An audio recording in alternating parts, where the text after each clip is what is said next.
Welcome. Thanks again for joining for another Thursday night. How you doing tonight? I'm doing well. Thanks for having us. Doing great. Doing fine. Well, just going to go around and introduce everybody. I'm Tim from Mapleville Board Game Cafe. You're obviously watching this on the channel if you are, so that's you know that right there. Go ahead about Chris. Hello, Chris. How's it going? Chris from Meeple Overboard podcast and YouTube channel. Longtime friend of Tim's, so happy to be here. Yep. Dwayne. I'm Dwayne from a small little YouTube channel called Blackboard Gaming, where I try to chronicle introducing my wife to board games and showing you guys, or guys that don't know about board games, hey, about all these great board games that are out there. Very good. And Jazz, how you doing? How's it going? I'm Jazz from the Lobby of Hobbies podcast. I run a small little podcast with my buddy Judge, and pretty much the idea is enter, share, and discover. So we ask people to just enter along with us as we share the different hobbies that we're into, primarily board games and a little bit of video games, and hopefully that they can discover something new that they've never even tried or even considered. Oh, very good. All right. Well, who would like to start tonight? Because there's just some of the topics for the folks just to know that the main topics we have are maybe some of the things we might have learned in the past week about content creation to go ahead and help ourselves. We can maybe share with others. Another topic is some of the things that we've done in the past week on our channel. And one of the other standard ones is maybe some of the newer games we've played in the past week or so. So, Chris, why don't you start with any one of those you'd like? Oh, sure. I'll start with a board game app that came out not too long ago, and I've been playing it nearly nonstop. So the Root digital app came out. Oh, that's yes. The I've leader heard game. about that. Have any of you guys played the original board game Root or played the app? I did play the board game. Yeah, I played the board game and I've seen the app. I've just seen a 30-second clip. It looks phenomenal. Yeah. Yeah, I played the board game, and to be honest, the first time I played it, I was just turned off. I was like, "What the heck am I doing?" But I didn't even touch it at all. I know there was a lot of rave, and then when the app came out, I got a hold of the app, and a couple of buddies of mine have been playing it, and so far I've been enjoying it. It's been easy to kind of go through that tutorial instead of going through that rule book to try and figure out what does my character do. Yeah, exactly. How about you, Dwayne? You said you played it?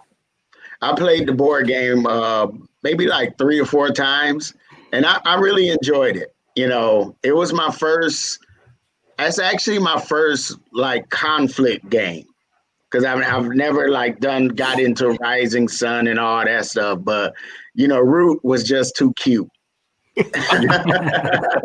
And just something about those little meeples. I was just like, what is the big fuss about this game? So the first copy I bought for a friend of mine, and she was having a hard time finding it. And when she found it, she was literally in tears. Yeah, when I gave it to her, rather. And then I found another copy, and I bought it for myself. I said, let's see what the big fuss is. And I understand. It is a great game. It is. And so I've got this Wednesday night game group that I've had for a few years now. We always go and meet at Tim's store, right, over at the Mapleville Board Game Cafe. And so lately we haven't gotten together. A lot of us have been playing games online together and stuff. And so playing more games digitally it's weird because it's not as satisfying. It's not you don't get the cute chunky meeples and all that stuff. But the way that they made this app feels really good. The playing it digitally, I don't mind it. It doesn't quite feel like other board game apps where I'm like, I'm just kind of swiping a card here and there.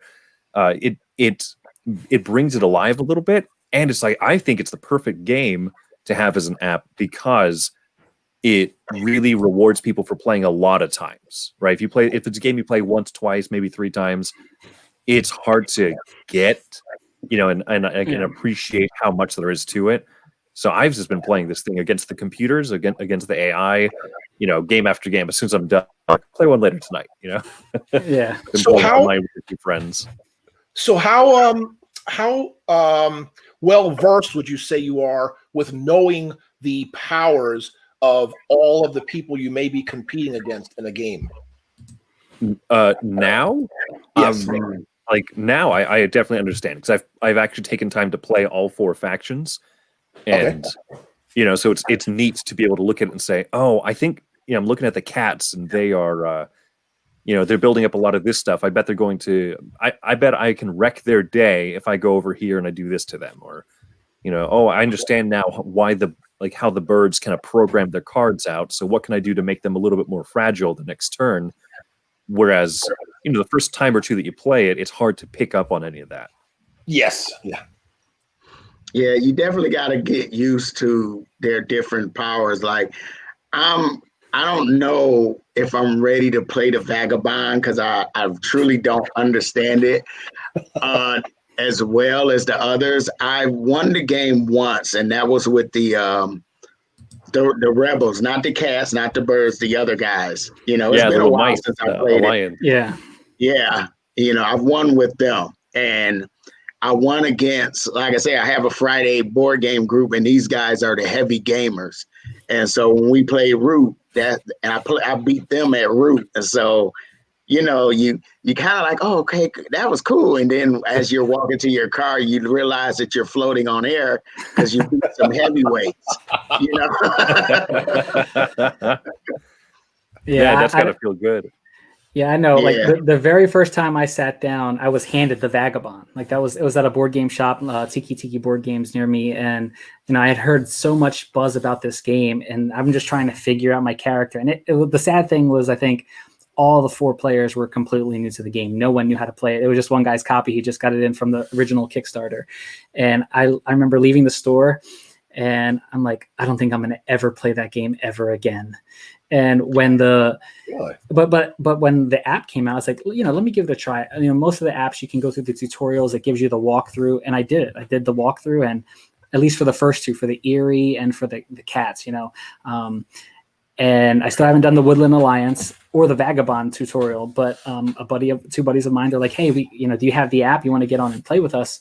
So I did. I joined them, and I didn't realize that I randomly selected my faction, and I got dealt the Vagabond. So I've been learning it as I go. But honestly, I have the app is so awesome. The way it's streamlined, the way it teaches you what to do, it gives you the actions that you can do, and it shows you the available actions that you have. Which if you're at the table, you really don't know what to do, what you have to flip over, especially for the Vagabond because there's so many moving pieces. But I've been enjoying it so far. I want to say it's definitely opened my eyes to now retry the actual physical game. And that's what I like about apps. An app that has a good streamline, how they make it, how it functions, and can get you to play that game again, actually in a physical version.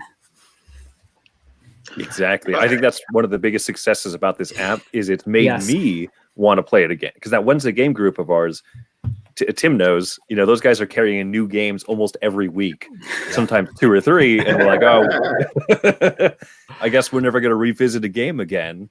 And Root's one of those games, you got to revisit it to appreciate it and understand it and play the different factions and everything. So, unfortunately, our friend who kickstarted it and the expansion was like, I think I'm going to sell my copy. We're just never going to play it that much. And so now with the app, I have been playing it that much, and it's awesome. And it makes me want to play it again in person, which I think is a big, that's one of the biggest signs of a successful board game app, I think. I would agree. Have they put all 3 expansions in with the app or no? Not yet. Not yet, no. But I think I've seen Direwolf say that Direwolf Digital is the company that makes it. Okay. They have permission to from Leader Games, and so they said they're going to be pumping out little stuff here and there. So I'm excited about that. Nice. Yeah, I'm so. Like I said, I used to be really into video games, so I kind of very selective about, when I do my video game time, is maybe 3 games that I play. And as much as I want to see this app, and I'm pretty much just your guys' recommendation, I probably am going to go, check it out. But I was really trying to avoid it because as much as I love Root, the reason I went to board games was to limit my time on video games. And when I'm video gaming, I play Overwatch or I play Sea of Thieves or Dragon Ball Z Fighters, So Yeah, because I mean, I have a Switch. I haven't beat Mario yet. I haven't even revisited Mario yet. Legend of Zelda. I beat the game, but I'm trying to be a completionist, and I have not went back to it. You know, I think there was 120 shrines. I think I found 108 so far. Wow. Nice. But that game is great. But you know, we're talking about board games. And just so you guys know, we got Paul. I know Chris knows him. Paul Tompkins joined us in the channel. So hello, Paul. Thanks for joining us. We're just talking right now about games we've recently played and different things or whatever. And Chris brought up the Root app. So we've been talking about that. Oh yeah, I would have to agree with Chris. That's the one I've been recently playing the most. I do have quite a few games on, on my iPhone and also on my, my iPad. But when it comes to games, I try and sometimes I think the hardest thing is when Dwayne had said talking about completionist. When it comes to board games, I think the biggest struggle is when you are a completionist. Like you have to have everything for that game. Like the expansion comes out and you're like, oh yeah, I'll get the expansion. I'll back the expansion on Kickstarter. But you really know deep down inside, you're probably never going to get the expansion content to the table because the people that you play with are really only, they're new to the hobby. They're people that, they casually play. But again, I'm a completionist. So before getting heavy into board games, I dabbled into Dice Masters competitively. It was a game that I picked up. I didn't want to get into, CCGs or the collectible games, but my buddy Judge was a big, was it Magic? Yeah, Magic player when he was younger as a teenager. So he had asked me when I was introducing him to board games, hey, have you ever played Magic? I said, no, I don't deal with CCGs, no collectible games. And I did let him know that there was a superhero game out there, and I picked up a starter copy, and from there it was over. I was on the game was new, so when it was new, a lot of people, they try it and then they'll sell their collections on eBay. So I was on eBay looking for these collections at dirt cheap, and I had got the first 2 or 3 collections for a fraction of the cost it would have cost me, and I was sucked in. Like we were meeting at like a local 24-hour McDonald's here. And we were like, it was me, my buddy Judge, and somebody else. And we would create these teams, and then we would just go and play. And we were like in a bunch of different stores' ears. Hey, can you have competitive events for this? And we found one store that was willing to open it up. And then that's how I got sucked in. And I recently just stopped playing last year. But again, with that, I was a completionist. I had to have every single set, every card. Even when I was playing it competitively on regionals, nationals, and worlds, I still had to have every card. I wasn't worried about just having the competitive cards. I wanted to have everything. But sadly, I no longer have anything. I just said, you know what? I'm gonna go full-fledged in on just board games and just stick it there and see how it goes. And so far it's been good, but in a bad sense, you see, like I have Mansions of Madness here. And there's some expansions I think behind it that are still in shrink. Yeah, that could be a problem. Oh yeah. My second one is still in shrink. Oh, that's right.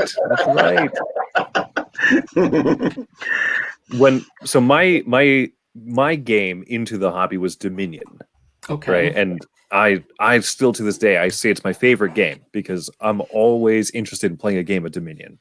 And it was the first deck builder. It was such a unique concept where during the course of the game you're making your deck of cards. So it's not, did someone buy the better cards? Did someone spend more money than you in real life and now they have a stronger deck? Like I loved it. I thought this is so great because I'm never gonna fall into that trap, that Correct. CCG, that like collectible trap. And then we bought every expansion box at Dominion, and then we realized, we fell into the trap. Yeah. Exactly. But Chris, let me ask you, because I don't know about Dominion. Can you literally play a game and play with every single expansion, or no? Well, so with Dominion, you set up 10 stacks of cards in the middle. Okay. And so you can pick one stack of cards from every different expansion if you wanted to. Oh, I see. I mean, they're all combinable. I mean, and I'm sure that someone has homebrewed and said, like, let's play with 50 stacks of cards. Yeah. I'm sure someone has done that. Right. But right. Yeah. Yeah, that started with me. I think I was a big Dominion fan, and when it came to that was the deck builder that we learned from, and then from there, I picked up a little quick pack of Star Realms when it had came out. And I said, let me play this. And I sat down with my wife. I said, let's learn this game. I was like, I don't think you're going to be super, enamored with the theme of the game, these spaceships, but let's just play it. So she was a fan of Dominion. She enjoyed it. Although, the theme is kind of lackluster there. It's just pasted on, although it is a very good game. Yeah. But so we were playing Star Realms, and like every game that we play or every game that I teach her, I got my butt whooped. But she took to the game very well, and we started playing, and we were just playing that, nights on nights, and and then it got to the point where I started buying every expansion, and I have everything. I have everything in one of these boxes down here of all the content, and still with that, we don't play everything. But what I have to do to not get my butt whooped is introduce her to the new cards and the new expansions, because we're on equal playing fields. I don't know all the new cards. She doesn't know all the new cards, and we can kind of play. Because I know if I play the base set, the base game, she already knows from the opening hand of whatever's in that trade row. She already knows what to buy and which strategy she's going to take. And I'm still figuring it out, like by turn 5, turn 6. And go figure. She's the casual gamer in the household.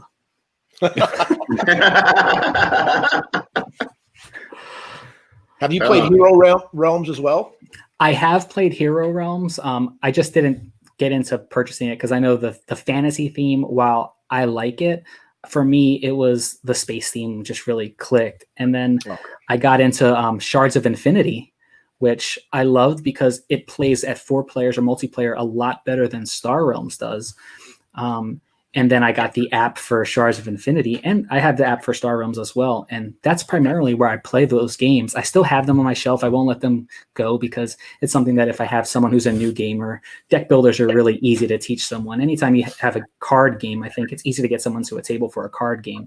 But when you whip out a board for a newbie, and they see this big board with all these different spaces and things that you do, and I've had friends that just look at it and like they turn the corner and they're like getting back up the stairs away from my game room because it can be.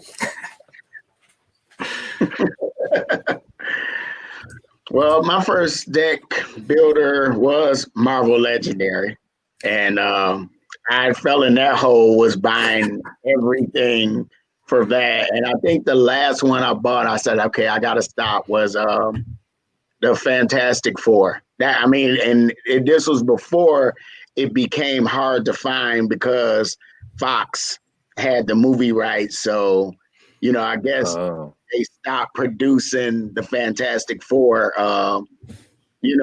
expansion. So, but I know they got a bunch of other expansions, and they even released the Dark Phoenix Saga Legendary. And I was like, and I love Dark Phoenix Saga. And I was like, nope, I'm not going any farther in this hole. Do you get Legendary to the table often, or is it one of those you said, I got to stop buying it because I'm not playing it enough? I was getting it to the table often at the time, and I fell into the ooh shiny, seeing other board games and all that. So have I played Marvel Legendary? I haven't played it in a long time, but it is the first deck builder that I got into. So it's kind of more like a collector's, like you could sit there and look at it nostalgically. I must be the only one here that I guess out of the 4 of us that are here right now that I'm not really a deck builder fan at all. It's okay to be wrong, Tim. Yeah. All right. Good night. I'll see you. Yeah, I think for me, with deck builders, it's one of those mechanics that, you have to, I personally think you have to find the theme that sits well with you, but also find a mechanic, an interesting mechanic that's a little bit different. So I know I heard a lot of people talking about Clank, and I was like, it looks cool. It's got a board. It's different. You have these diving into this dungeon, and I saw people at my local game shop playing it, but I never considered to give it a try. I was like, I have other deck builders, and I think I was under that Maybe not the same exact thing with Tim, like not liking deck builders, but it was to me like, oh, they're all the same. I have ones that I like. And I saw my local shop does, trade-ins for used games, and someone had posted a copy, I think, for maybe they had exchanged it, and it was posted for like maybe $20. So I was like, you know what, let me go pick it up. And I had some store credit from my Dice Masters winnings and all that other stuff that I had lying around. So I was like, yeah, why not? So $20. I picked it up, and I learned it with my brother-in-law, who's a very casual gamer, and his girlfriend, and my wife, who understands the mechanic. And my brother-in-law fell in love with it. Like, it's one of those games that if I was to bring out, he will sit down and play it all the time. So for me, if I have a casual gamer come to my house and they really enjoy a game, I start going in on it because I know that I can get that game to the table specifically with that person. So I did, the all in. I got every expansion that comes out, and the only thing I didn't get into was the legacy version of that. So I didn't go the space route, but I did just stay with this traditional regular Clank with all the different expansions. And I like the idea that you can just, hey, let's throw list at the tomb board and the sunken treasures board and whatever the case may be. I just got the newest one, the adventuring party, that I think expands it to 5 or 6 players. So that's pretty cool. And I got the little mini box expansions that I want to try out that has the little minis instead of the meeples. And I think that was from Acquisitions Incorporated. They had their little miniatures expansions, but they come with asymmetric starting decks for each character. So I want to give that a try. But everybody's telling me that, the Clank Legacy is the one to try. And I see Grant's comment saying, Legacy super solid. Like when it comes to Legacy games, I'm to the point where I don't think anything can, top Pandemic Season 1. And for a gaming Season 0, there's been a lot of heat about Season 0 coming up. I hear, and I'm excited for that because season 2 was a bummer for me. It was a letdown, especially after Season 1. But a lot of people say Clank Legacy. A lot of people who were saying that Pandemic Season 1 was their like gaming experience that they fell in love with. They said Clank Legacy is an even better experience. So I haven't jumped into it yet, but hopefully somebody else has a copy that's unplayed that I can get in on with. And here's some other deck builders Tommy mentioned. Alien and Predator are both the legendary, right? Yes. Yes. Yeah, and then Harry Potter, that cooperative deck building game, and then Cowboy Bebop. I just learned about like this past March at Gamma. I've never heard of that one. It's good. We got this. I'm guessing that's the one from Japanime Games. It's correct. Yeah. Cowboy Bebop Space Serenade. We actually just reviewed it, and it's quite good because it's been a while since a deck building game has kind of like caught me by surprise. Because admittedly, I played Dominion first, and I was like, "Oh, this is amazing!" And I played the DC Comics one, and we really liked that one because it's so much simpler. It's it's fluffy, right? Okay.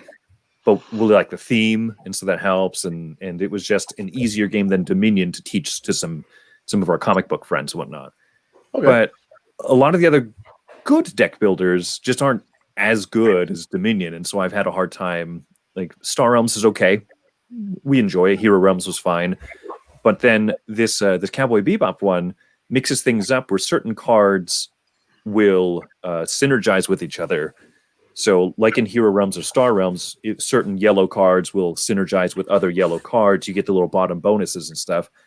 But in the Cowboy Bebop one, there are certain cards, it'll be a red card and say, if you pair it with a purple, it'll get this extra bonus. And you have a purple card that says if you pair it with a yellow, you get this extra bonus. And so something about that small little change to it is really intriguing. And everyone starts with a different character deck. And so you start the game, you're more inclined to have like, 4 or 5 red cards at the start. I have 4 or 5 yellow. So it's because of that little synergy system, I thought, oh, this is really good. Like it's been a while since a deck building game surprised me and said, ooh, this one's worth trying. So I liked it. Yeah. Well, I agree with you, Jazz, about with deck builders. It's all about that theme. What makes you want to play it. Like I said, I wanted to play Clank because I like I do like the fantasy thing. Mm-hmm. And Marvel Legendaries, I'm a comic book nerd. Now, my wife, she's still new to game. And so when I found paperback, she's a teacher. She likes reading books. So I was like, here, let's check out paperback. And we played it and she liked it. And then I told her, like, this is a deck builder. This is what deck building is. You're making your deck more powerful. So I agree with you that it's really more about the theme other than the mechanic. You know? True. But the thing, like, just to let you guys know why I kind of don't like deck builders, and you tell me what you think about it, even though I know I'm wrong, Chris. So I'll tell you guys anyway. Is like I'm just a like a dry Euro player, that typical thing. But I'm just going to compare it to say like Agricola, right? So like Agricola, say you've drafted your occupations, you've drafted your minor improvement, you see the board. I like having the puzzle in front of me, and I have to figure out how to make it work. With a deck builder, I get really frustrated because it's kind of like you have a plan, you make a plan to buy that card, get that card, put it in the deck or whatever, but your plan may never come to fruition just because the card never comes up. Now, people may like it for that reason. I happen to not like it for that reason. But couldn't you mitigate that by figuring out the puzzle of how do you properly cull your deck or get draw power in your deck? You know what? To be honest, Jazz, probably yes. And I'll be totally upfront. I haven't played a lot of deck builders because I just don't like them for that aspect. If I did play more, then you're 100% correct that probably with good play it would be a much better game for me, right? Okay, I got a question for you, Tim. Now, although you're not big into deck builders, what about games like Orleans, which in essence is a bag builder, and the puzzle is out in front of you, and it's the same thing. I feel as though that's a deck builder. You're adding more things into your bag, but you have to properly figure out, what are you going to add into your bag to play? Are you a big fan of that one? Okay, well you brought up a good game, and I'm going to tell you why. Yes, I love Orleans, love it.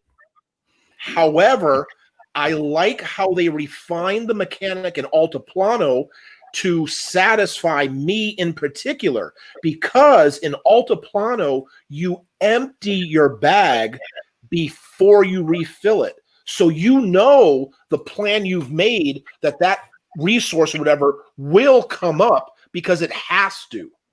You see what I'm saying? I've never played that one. I know the comparisons, but I'm not familiar with the mechanic and how you do it. So if you have a full bag before you fill it with anything, you get a chance to empty it first? You have to. Yeah. Oh, so you have to. Yes, you have to completely empty your bag with your resources, what you put in it, before you fill it up again. So you're going to get that one thing you specifically bought to use or whatever, So essentially they turned it from a little bit more of a random draw pool into a deck builder, because that's exactly how deck building games work. You're guaranteed to draw every single card one time, and then you cycle through it, you shuffle it back up. So so Altiplano is actually more like a deck builder than Orleans even is. No, but Orleans, there's no guarantee, right? Because exactly, Well, correct, but I think the mechanic in making sure that things stay in that reserve.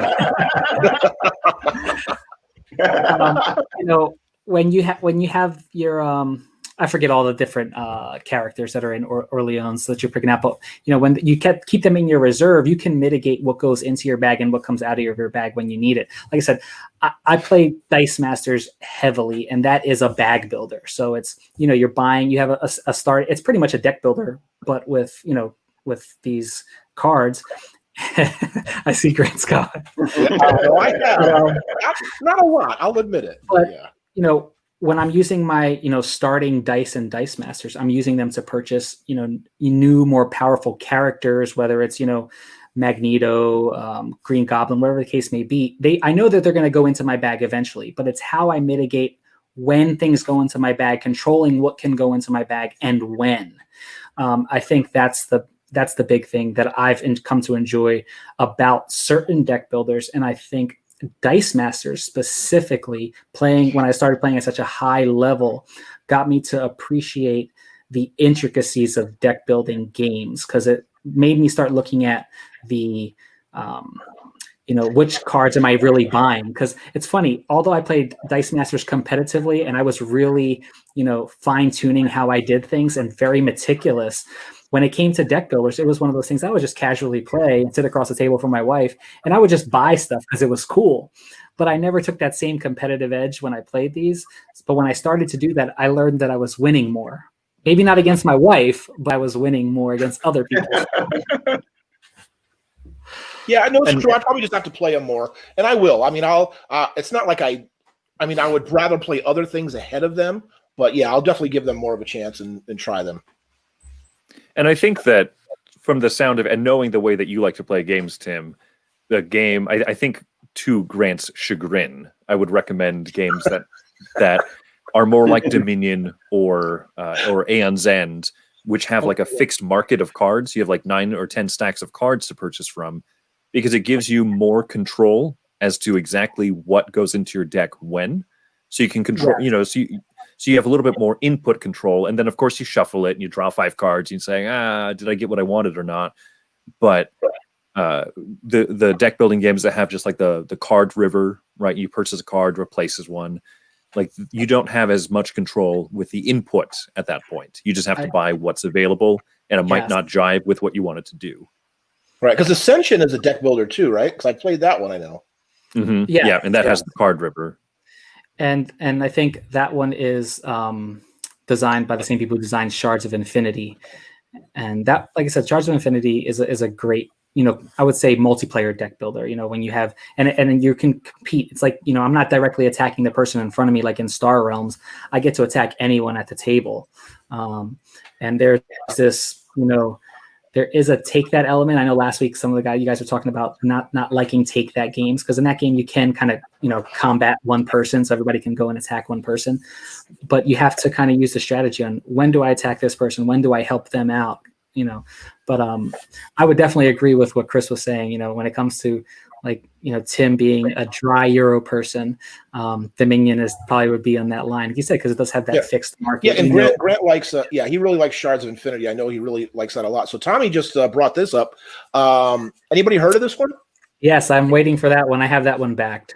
That one I've heard is, I was actually talking to Derek Funkhauser at PAX Unplugged, and he was giving me the little rundown of it. And he said it has a little, bag building element in there. And he said, if I remember correctly, he said this game, you can, if you took 2 games and you played Orleans, I believe he said it was Orleans and a mixture of Blood Rage kind of together, is what Wonderland's War is going to be like. Okay. So it has that, almost area control. But you have that idea of like a deck builder or a bag builder where you're buying certain things that go into your bag, and you're trying to figure out what's going to come out, when it's going to come out. So I don't quote me, but I know he definitely said it's like a Blood Rage, and I want to say the other one he did, if I remember, it was Orleans. But Derek Funkhauser from Board Game Spotlight is huge on Orleans. And he was the one, him and my good buddy who was a Dice Masters player, Isaac Villa from Gaming with Sidekicks, is a huge Orleans fan as well. And when I got that, and I fell in love with that one. Altiplano, I didn't get it just because I heard there were so much similarities, and a lot of my people that are really big on Orleans say don't get Altiplano, and a lot of people who are Altiplano fans don't get Orleans. So I'm enjoying it. So I'm not going to take the step. Maybe I'll play it one day when I come to Vegas. We'll come to Meepleville Board Game Cafe and give it a try. Tim, you can give me a personal teaching on that. Sounds good. All right. Well, one of the games, let me see, played for let me talk about the one I revisited, because it's one of my favorite mechanics I played last week, was Crystal Palace. I don't know if any of you have played that before or heard about that. I know about it, but I haven't played it. Please, Unplugged. I was at their booth every single day, and I almost wanted to buy everything, but I just stuck to Maracaibo. Yeah. I just love Crystal Palace because it uses it has the dice placement, and that's one of my favorite things. Like in Grand Austria, Rajas of the Ganges, Castles of Burgundy, or whatever. I just love that mechanic. And I revisited it, played it again, and just realized how much I love about it. And just to let you guys know real quick, the really unique thing is a lot of times you have to roll dice, right? Like even in Marco Polo or any of these games, and you have to use kind of what you rolled, right? And you can mitigate it. The cool thing about Crystal Palace is you set your dice to whatever you want, but you have to pay for them. Because you're going to say you want to take a 6 and put it in a spot. Yeah, you can make all your dice 6s, but that's going to cost you 24 pounds and you don't have a whole lot of money. So that's just the really cool part I like about Crystal Palace is you not only that you have to think of where you want to place, how you want to place before other people, higher numbers, but whether or not you can afford it, how much you have to pay. So it adds a really neat mechanic. Okay. It's for sure. Go ahead. It's for sure a trip trying to sit there and plan it and say, okay, I definitely want to take, the highest spot. I would definitely want like a 6 or 2 6s, but man, that's going to be half my money. And you have like a little income in that game. And it is the teeniest little income engine I've ever seen in a game. Yeah. Like, oh, you want to spend $12 this turn? I dare you. Oh no. Yeah. Yeah.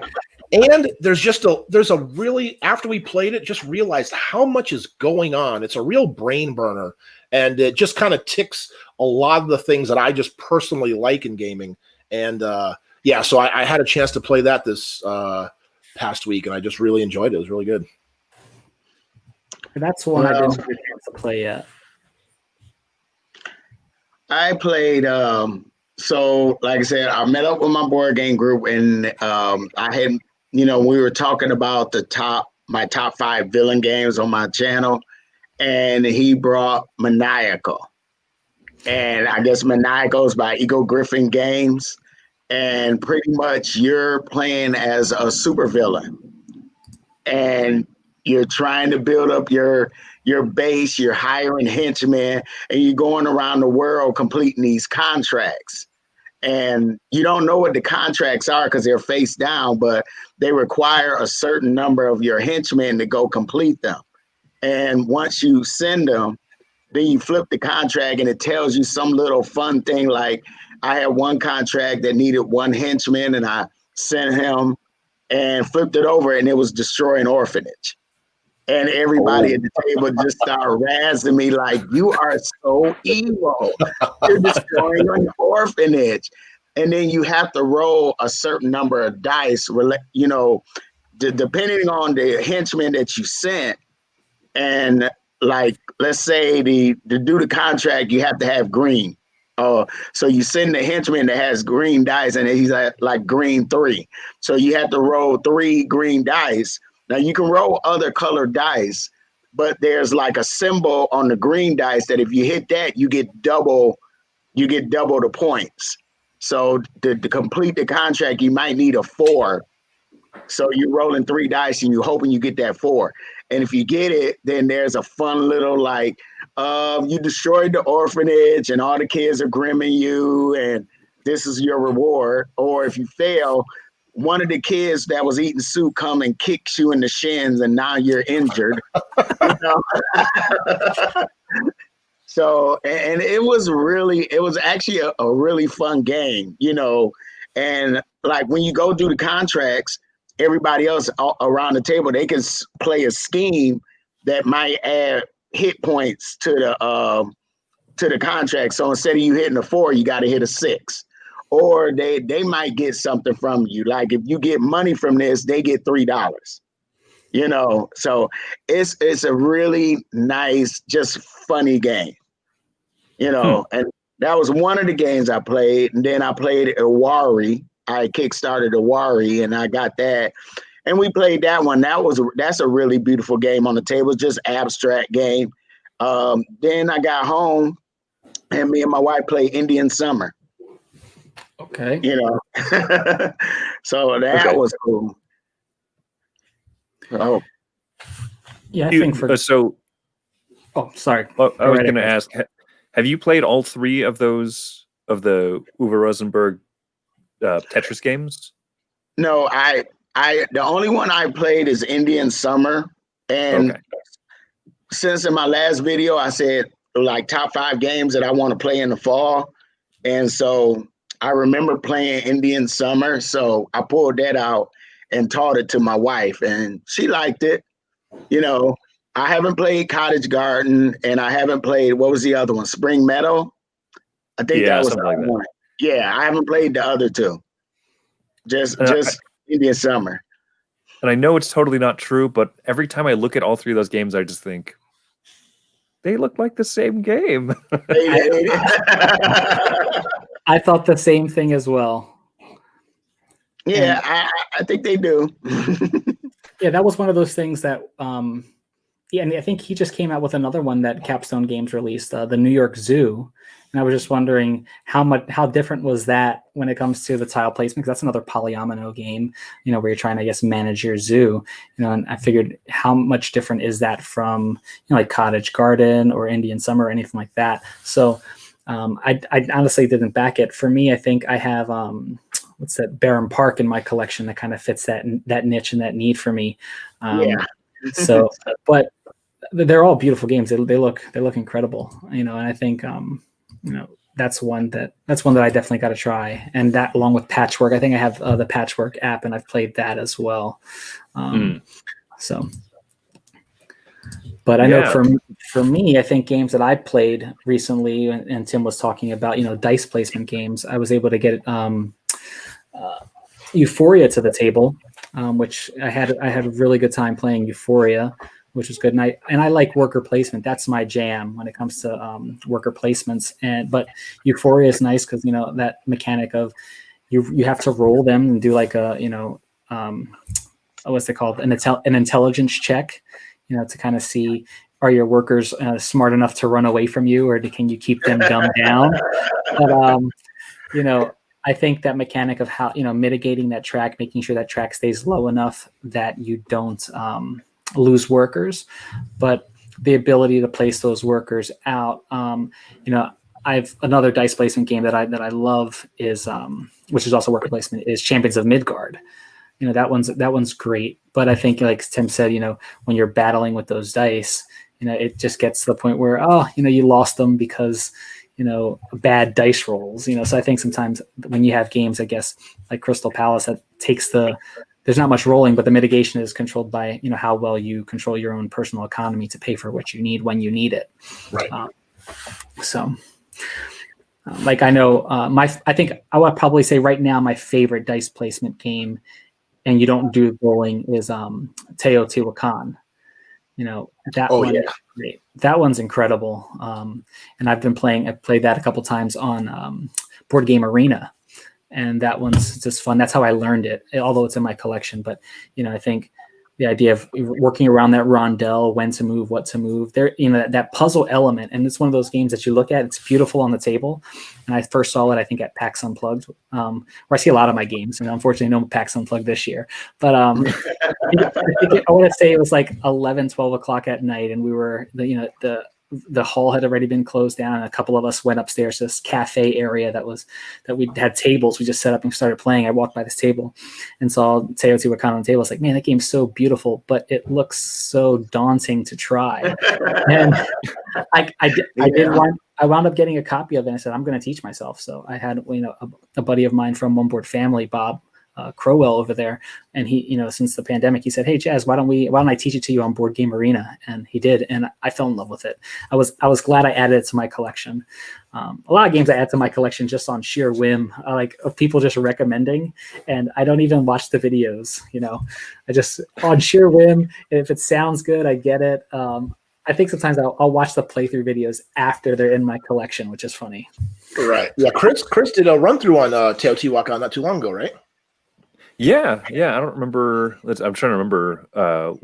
Because we've played it a lot on Board Game Arena also, and so we've done a couple of videos. Or I've done like a video or two with it online, and then we did one in person, and I did a solo one, and that solo mode is daunting to manage. It is. Yeah. It is. I that's how I fell in love with Teotihuacan. It's in my my like top 5 games, because I was at a board game meetup and I saw it on the table and I'm like, what are they playing? And I I just like kept looking at it as they're building that the temple in the middle of the board. And so I went home and started looking up videos, and I was like, I want to try this game. And so I ended up teaching myself how to play the game. And then I taught like 3 other people, like, which is probably one of my biggest achievements in my board game life, is teaching a 4-player game of Teotihuacan. Like, really? And everybody understood it. Like, that the game is great. Yeah, it is. It is. Oh, it's fantastic. The thing about it is hello, Amy and Maggie. Hello. Yeah, we're just talking about Teotihuacan. Yeah, the thing about Teotihuacan, and when I we'll just taught it. work out the tech difficulties in the meantime. Oh, okay. The thing that I like about Teotihuacan when I was teaching it, one of the things you have to do is I always would tell people, after you do something, the first 2 words out of your mouth are "and then," right? Because there's always something. So, and I tell people, no, literally, you always say "and then," and then, I'm done, and then your turn is over, because that is a game. You know how people go back, oh wait, I forgot to do this. In Teotihuacan, I refuse to let that happen. Refuse. You say "and then," because you're not going back, right? Because there's so much stuff that you need. And then I do this. Oh, and then that happens. And then, you know what I mean? So, yeah, I love it, though. Yeah, I mean, exactly. You go and get a technology, perfect. And then you have the technology that gives you 3 points when you get a technology. Okay, get those points. And then move up the temple track. And I don't know. I don't always love games that fiddly, but it's also, I say this very daringly. I probably sound very posh, like, I've been a board gamer for so long. But the game is also somewhat straightforward. It's not that complicated what you do any single turn, but you just have to remember those and thens. That's the big part of the game. That's pretty much what it is, Yeah, I absolutely. I think you guys have played it too, right, Amy and Maggie? Teotihuacan, love that game. Yeah, It has a rondel. Of course, they've played it. that's true. And you get to do with the die. The ascension is The the best ascension. bit. Yeah. The best part. How are you guys? Good. Good. We're doing Great. good. Thank you. How are you guys doing? Yeah, good. Sorry we're late to join today. Been a bit busy with work, but I was listening to the earlier conversation about deck builders and all the games you've been playing. Oh man, if I'd known that, I would have said more mean things about you. Yes, and another game that I got to play last week, and I know it's one of your 2 favorites. It was on your list. Was Snowdonia. Oh, nice. Have you played before though? No, I haven't. No, it was my first time playing, and I played. I have it here somewhere. Yeah, I have it right there, not even opened. But I had my friend. We have another one in the warehouse in our library, with the deluxe edition. And I'm going to tell you, after they opened it up and we put it out on the table, I would have bought that game just looking at it, because that deluxe edition is beautiful. Yeah, and so much gameplay in that one giant box. You could just be like all year trying all the different variations and expansions. It's amazing. Yeah, that's one I still haven't played at all, and I've heard so many things about it. I think the first time I actually heard about it was they designed Alabari. Is that another one? Was the team making game that's pretty much the same similar mechanics. Yes. That one it was T, so it caught my eye, but I still have not played that one, and that's how I first heard about Snowdonia. Yeah, I hear that one is less, like, more forgiving, less tight, and Snowdonia I don't find that tight anyway, so that's why we haven't kind of gone out and bought that one. I thought, I don't want it to be easier than Snowdonia, because I think Snowdonia is pretty approachable, and it's worker placement, your favorite, Jazz. Yes, definitely. like I don't have enough already. They're starting to move down into the second tier of shelves. The whole top is all almost worker placement. It's crazy. Oh, really? Almost. Wow. Okay. And I think Yeah, and I have a bunch of other worker placement ones coming in as well, so it's crazy. We've been playing a worker placement game all week. Actually, we've been playing Barrage. Ah, Oh, have you? Very rare. Yeah, and I have not beat Maggie once. it's a bit of a sore point at the moment. I actually have What's a your- buddy what's your that's holding on to my copy. I haven't even had it in my house yet, but when I get to see him, I'm excited for that one. So if you were to do a review, because that's on my list of games I want to play. Yes. So if you were to do a review We out of, will be doing a review. okay, you are all right, good. Out of 1 to 10, where is it? Ooh, 1 to 10. I really enjoy it. I feel like it's too soon to call. I want to play it at least a couple more times before I give it a final rating. But it would be up with like. It's like a 7 or above. Yeah, same. Yeah, for me, it's like a 7. it's just like I think that at 2, because we've only played it 2 players as well. Because if you're not familiar with it, it's worker placement. It's rocketed up the charts as well. It's like number 53 strategy already. Yeah, it's climbing fast. Wow. Yeah, climbing fast. Yeah, exactly. But it's like you're generating electricity using a common water supply that trickles down from the top of the board, and there's a lot of like bit of take that in it, because you set up a dam so that you can like have your own system to generate electricity, and then someone will put a dam above yours and capture all the water and stop the water flowing through to your system. Steal your So water. I think that it's a little bit aggressive, but as you would add like more players, I think that would become even more like difficult and tricky, because there's different pipes that take water to different places of the board, and it's super interesting. Really enjoying it, except for that I'm losing. But it's a great game, and it's by Simone Luciani, of course. So like, you know, Lorenzo and all of the Sulcan and great worker placement. The games. Italians are knocking it out the park again. Yeah. Because I first saw that game, it was at a convention, and I remember just walking by it, and I was like, man, that game looks so nice. I want to buy it just for the components. The way it looks, it just drew me in because it looks so nice. It's many custom components, because the same for the different players. The components, the actual wooden pieces are they're all different for the same element. So if you have the same compressor, like they still look different. So it's a different wooden component. Conduit, that's right. Yeah, there's a lot of like technical language in the game, but it's actually also a lot. The iconography is really great. It's easier to learn than it appears. It looks like overwhelming, but it's actually quite simple, especially if you're used to worker placement. I'm so hesitant to play it because I like everything about it sounds like it should be really good and high on my list. I love the designer. It's a unique, interesting theme, and it sounds like crunchy and everything. But just that, I know there's going to come a moment where someone's going to build a dam right above mine, and I'm just going to stare at them, you know. And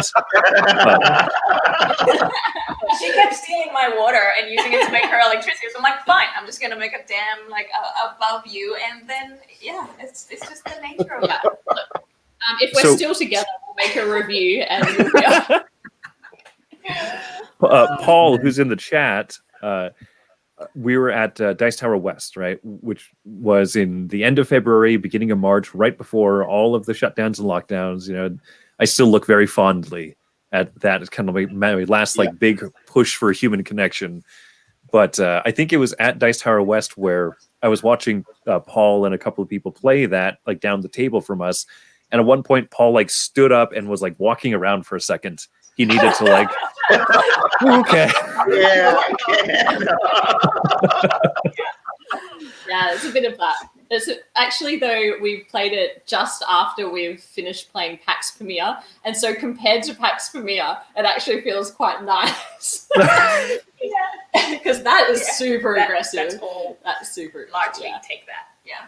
Yeah, I'm sad that I kind of didn't follow through with my PAX Premier Kickstarter.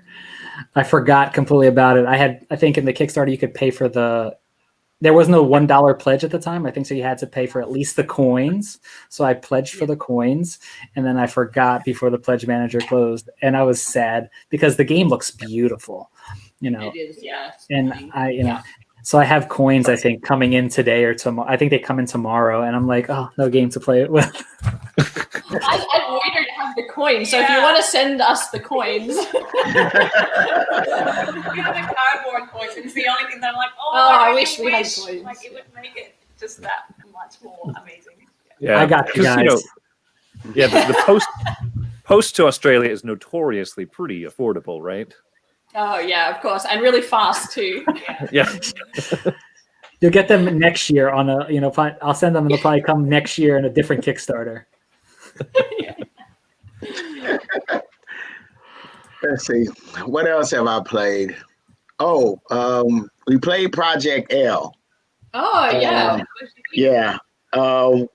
Like I said, the guys that I played Maniacal with, he said, "Hey, you should try Project L because I think your wife would really like this one." And so we got it to the table, and she really, really loves it.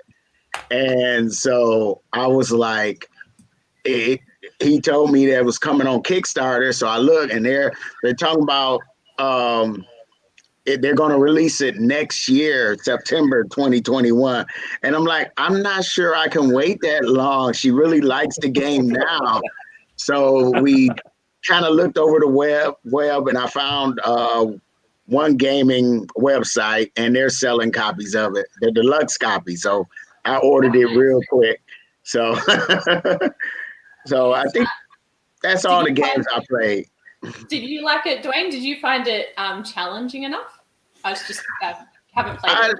I like it. I mean, I think it's really it's really simple, but it's just more like maximizing your moves. Like I had to keep reminding my wife to do the I forgot what they call it, the master action. I think that's what they call it, where you can put one piece on all your puzzles. And I was like, maximize because you're trying to beat me to, so that's the best way you can do to beat me. And I won both games, but the second game was very close. So she's like, I like this game. I want to play it again, So that's my gaming thing for this week. Yeah, I'm trying to figure out what else did I play this week. I think I played a lot more of the light stuff. I did, like I said, I think I've been playing a lot of Root, like Chris said, on the app. I've been playing that and Euphoria quite a bit. And I did try My Little Scythe. I had a review copy of that. I checked that out. And I had played the original Scythe, the all blinged out component from a friend. And I don't know if it was the time when I had played it originally that I was just like, it wasn't blown away. I think I went into it with high expectations and I was like, this is okay. But then after playing My Little Scythe, I had a good time. It was fun. It was very light and fast. And I was like, I got to revisit Scythe again. So yes, Scythe is coming in. So I will check that out. So I was like, yeah, I got to get Scythe right away.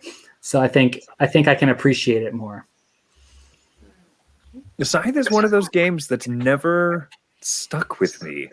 I've played it, and I've definitely played it 6 times now, if not 7. And I think that the last half hour is quite fun. And there's that anxiety. Ooh, am I going to get these last 2 stars out, or is someone going to have like a big turn right near the end? And how do I sneak a last few hexes and make sure that I can get up this track? And I should like so much about it. The last half hour is fun, but the first hour getting there is always so slow moving for me. And I don't know if it's just because I'm a bad player, because that could admittedly be it, or if it's just that I wish it injected a little more excitement kind of evenly throughout instead of all at the end. Yeah, I'm kind of with you, Chris, because it's been out maybe 5 years now. And I've only played it 3 times. It just never really hooked me in. It's a good game, it's just, I don't know why I just never kind of fell over for it like everybody else did. Yeah, I've always seen really mixed. We've actually never played it, and the theme never grabbed us. And then there are a lot of mixed reviews, and so we just never kind of got it to the table. But yeah, it's interesting. So some people love it, just obsessed number one kind of game. Obsessed. Yeah. It's one of those things that I went into it like, oh yeah, it's dudes on a map. I can kind of attack, and then I realized I think the first time I was like, oh, let me go in here and attack, and it's like, what? I lose some points. I think it's you lose points on the favor track or whatever it's called. And I was like, I'm just going to stick away from people the entire time. But I guess you have to find out when is the right time to go in there and steal their resources. So you have to, there's that push and pull. So I think playing the baby My Little Scythe, I think I started to appreciate that more, when I did play it then. But I thought that was a perfect way, just even if you're not a big Scythe fan, I think, if you want to have My Little Scythe with young kids, it's one of those things that I have, it's going to stay in my collection. I enjoy it, and we'll see if my next play of the original Scythe will one up me now. So we'll see. I don't know. Yeah. Jordan said the same thing. Said he doesn't care for it either. Yeah, I've heard a lot of mixed reviews of it as well, the same way Amy said. But we'll see. Yeah, but people, again, because coming into the cafe, ever since I opened, that game, like the first 2 years, was just played constantly. Always, it literally was one of the games that was played almost every night that we were open. Somebody was playing Scythe, and people would come in with their boxes with all the custom pieces, like you were saying, Jazz, blinged out and all this kind of stuff. And there were people just head over heels that just were just over it. And I just always was like, wow, what is it that I don't see? How come I just can't fall in love with this game like everybody else? Because it should be a game I think I should like. Gotcha. But I don't know. I have Part of your store. But no. Oh, what was that, Chris? Oh, I was really cool. I'll just throw out there, like, part of the store part of Meepleville, there was like an entire end cap that was all just Scythe. Like two base game, couple of the expansions, the giant box, like literally box just the box. air. Like, yeah. The legendary box of air. Yeah. Yes. But Tim is smart. Yeah. Yeah. I had a question. I I think I saw someone post it on one of the Facebook groups earlier this week. So I'm going to ask you guys, what is the most blinged out copy of a game that you have? Do you guys jump into, wanting to have a specific game that you love so much that you get the, extra, metal coins, or, I know Avi and Maggie have the 3D printer now, so they're probably making their own blinged out games and little miniatures and extra little blinged out resources. But, they're just going to print out a whole copy of Scythe. Very slowly. 3D printing hobby is not for the faint of heart. No. We were fighting with it all night last night, trying to print some little pyramid kind of Sulcan. The middle bit. The middle bit to go on the cogs. Oh, on the cogs? Because after you guys are like, oh, paint the cogs. Yeah, I thought that was going to be easy, but oh my goodness, that took a long time. Real quick, Amy and Maggie, can you move the mic more towards the middle of you guys, because can't hear Maggie. Maggie's a little muted. So. Oh yeah, I did that purposely. Story of my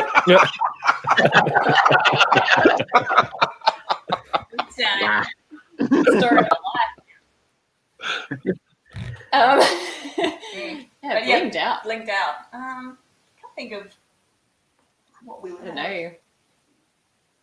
We just painted the Vulcan gears and our 3D printing stuff for it. Yeah, like Sulcan is not even one of my favorite games, but now I'm just like, now I must finish everything. Completionists. There we go.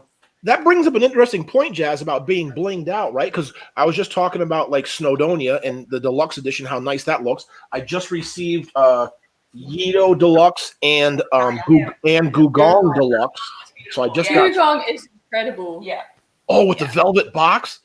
Oh, it's so it's beautiful. And I've got the War of the Ring, that book, the original collector's edition. So my point is, my question, Jazz, to sort of tag off what you're saying, the blinged out. Is it the games that we have blinged out, or because a lot of these deluxe editions are coming extremely blinged out, right?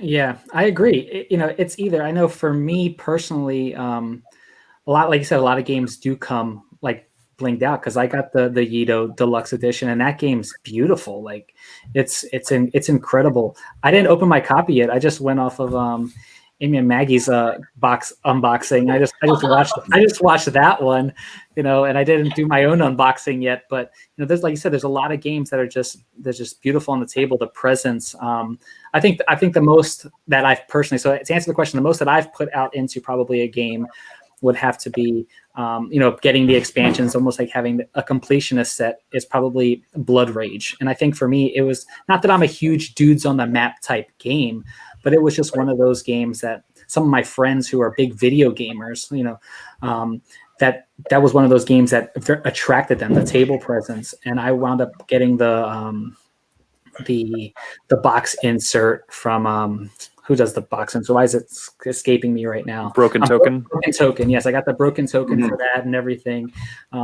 So I bought, all the other, made sure that I was anything that was missing because I didn't get the original Kickstarter. I started like piecemealing everything, and I was lucky enough to win like an online giveaway that got me like, I want to say 70 or 80% of the original Kickstarter, extra components. So I lucked out there, piecemealed the rest of it.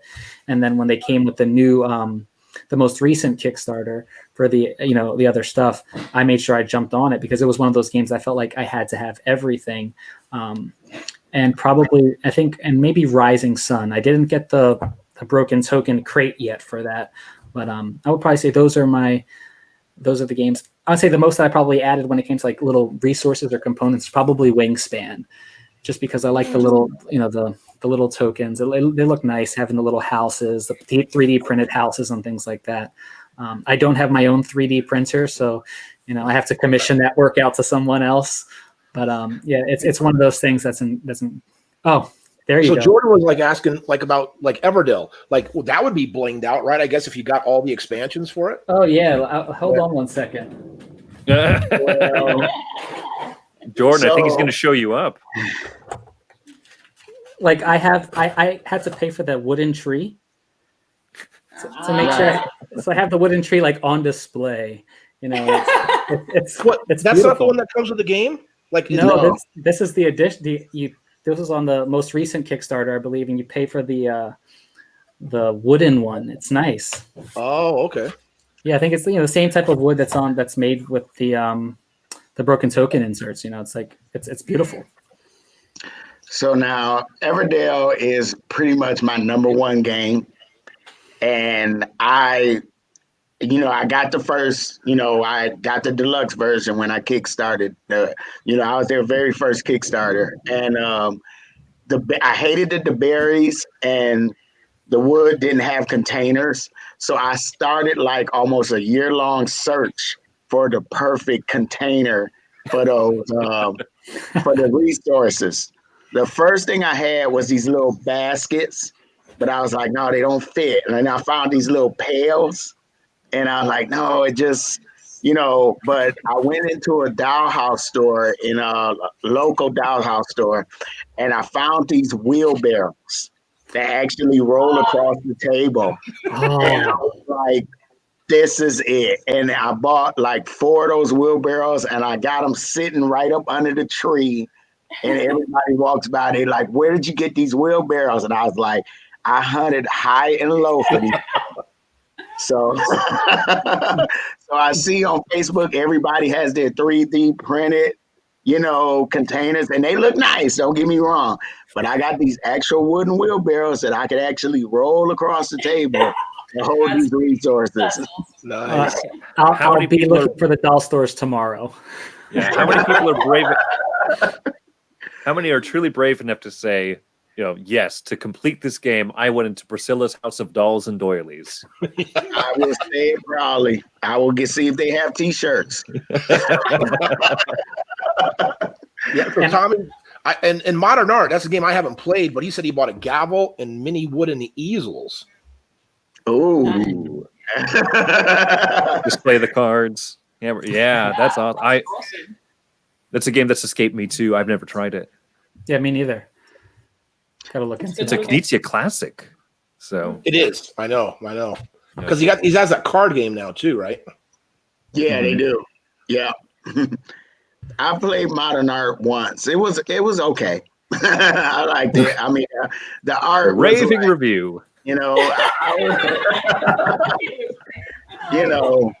So I think there's a bidding thing in it. I can't remember. It's been so long ago when I played it. So it was decent. Nice. Paul says there's the Knizia auction trilogy. I know there's Modern Art and High Society. I don't remember what the third one is. Did try High Society. That one was pretty cool. In terms of, don't know what that would be. so in terms, is it Raw? Is it Raw that? Right. That's anyway. Blinged out games. So here's the funny story. We don't really buy a lot of like individual game specific components and stuff. So we just kind of buy like generic upgrades, bowls that you can keep lots of different resources in. And what else is there? There's we buy a lot of like the Dollar Tree plastic little mini Tupperwares that are just like really tiny. Like that's my broken token right there. 99 cents. Hey, they work great. They work great. So great. But the thing that the game specific upgrade that we bought was actually the Scythe metal coins. Oh, okay. And that's because we Metal just keep coins them aside. they just make such a huge difference. It just feels so good when you have Have 'em. those metal coins.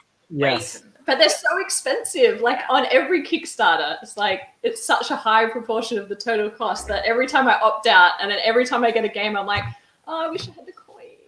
Yeah, that was so cool. Remember how Raiders of the North Sea came with included metal coins? Yeah. Oh yeah. Yeah, that's Yeah, and one of the- Dinosaur World does actually. Now, that So we bought the Dinosaur World Scythe is one. coming with it. Yeah. Nice. Ooh. I love the metal coins from Architects of the West Kingdom. Yes.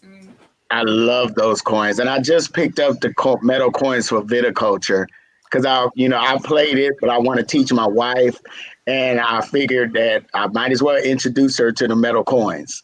Yeah, those are my favorite metal coins of any game so far. There you go. Now you can blame all your extra expenditures on your wife, right, Dwayne? I see your plan. I just ordered Project L. Listen, that happens in my house as well. You know, my wife, when she sees a game and she looks at the components and she picks up the metal coins and she really likes the metal coins, she's like, I really enjoy playing a game with beautiful metal coins. So if a game has metal coins, I get metal coins. There you go. Yeah, we just bought the Scythe set and use them for every game, basically. Yeah. Dino World ones, they look so cool. They're like dark, like black coins. Or And then- 'cause I also got, which I haven't used yet, because I think I think you have them, Chris, the iron clays, right? Yes, I have them as well. Yeah. We bounce between those two depending if. Yep. Paul just said that too. Yeah. Yep. Yeah, the 500 iron clay set. I almost did that with like the fancy boxes, the velvet insides and everything. So it's such posh luxury that we don't need. But Did anyone back the Token Sesame? No, no, not what's familiar with that? What is that? It was like it's kind of like your plastic containers, like your dollar plastic containers, only much more expensive. But beautiful. But beautiful. It's kind of And functional. it sits together in a travel bag, and it's like an accordion kind of thing that comes out, and then you can store all the pieces for a game in it. But you can pull it apart and turn it into like a thing like for rolling die or Yeah. for individual cards. And they commissioned game artists to do the artwork that clips onto the front of it. It's a pretty cool system. Yeah. It just finished on Kickstarter actually. Token Sesame. I think I know. Is that the one where it's modular, where you can kind of make Yeah, it that's right. like That's a good one. you can Yes, make it it's modular. a tiered system, right? That- Yeah, What in the okay. world? Yes. I'm check looking it at the out. pictures of it. It looks like alchemy. What is going on? By the time you get to the end of the campaign, you would have bought 4 of them. It's pretty compelling. They are beautiful. Yeah. And Paul did answer the question earlier. So the Knizia auction trilogy is apparently Modern Art, Medici, and Ra. And Medici. admittedly, I've played none of those ones actually. Me neither. Yeah, I haven't played. I played Raw. Just modern art. So I just remember there is another game that I did play getting ready for the next video. I played I finally got a chance to play Horrified since it's October, and I the first 2 games was so hard, even though I was playing the entry level, and I'm like, wait a minute, why is this so hard? Then I found out I got a couple of the rules wrong. So once I played the 3rd game, I was like, oh, this is easy now. Oh, okay. But it also made me want to play with the more complex monsters, and I'm like, okay, I might have to pick this game up because I borrowed it from a friend, and I was like, I might have to go pick this game up because I want to play it some more. But I like it because it does remind me of the old B movies, like why is Elizabeth at the theater while the Wolfman is there, So yeah, I have that on the list to play this weekend. Yeah, I think you'll like it. I can see why it got so much buzz. Yeah, what's that? That's a Ravensburger, but I think Ravensburger and Prospero Hall. Yeah, I think so. And they keep putting out some good games. I just picked up Pan Am that I'm looking forward to trying that one out. Pan Am's great. I like Pan Am. That is a good one. Yeah, just wanted to throw this up here real quick. Paul was talking about the Stonemaier treasure chest when we were talking about the blinged out games. Yes, are those the clear containers? Are those the clear containers that Stonemaier sells? No, these were the old, because I forgot about that until Paul mentioned them. This was a Kickstarter I got, 5, 6 years. It's been a long time, but yeah, it came with the gold was like heavy. There was whatever pieces of metal and the rocks and the wood. Yeah, I remember I backed that a long time ago. Yeah, they're realistic resource sets and stuff. Oh, hello, Ruel. Hi, hey. How you doing? Hi, everybody. What's going on, Ruel? Good to Hope see you weren't y'all. waiting very long. No, I just got here, so thank you for having me on, Tim, as always, and good to see everyone again. Like, Yeah.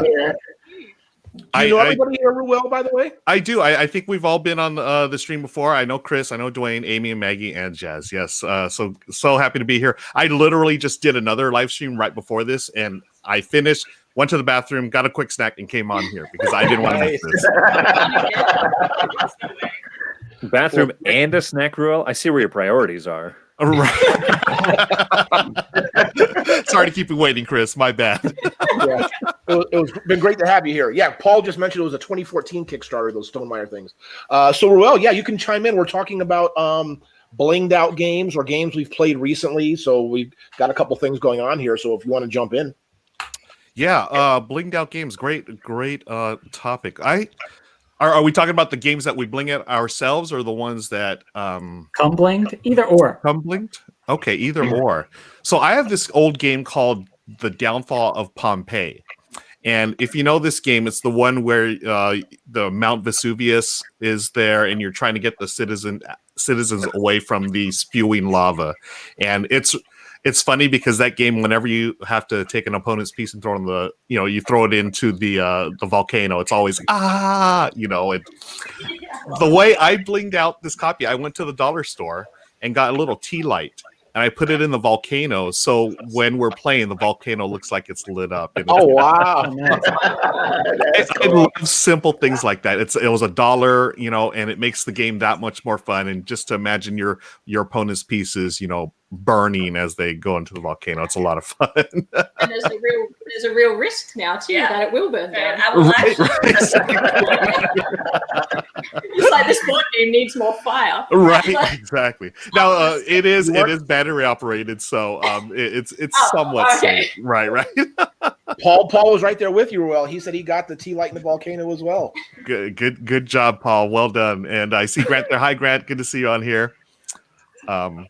Yeah, so that's I do enjoy a good blinging out game. I'm just budget wise, I like to be careful because I know we all spend enough money as it is on games as it is, right? So I've got to be very careful of my budget, and the Dollar Tree has a lot of things like that. Not only like the little tea lights for that game, but the little snack holders, right? Those things are perfect for like cubes and pieces for your game. So instead of You know, instead of spending, I think, Chris, you might have posted something about this recently.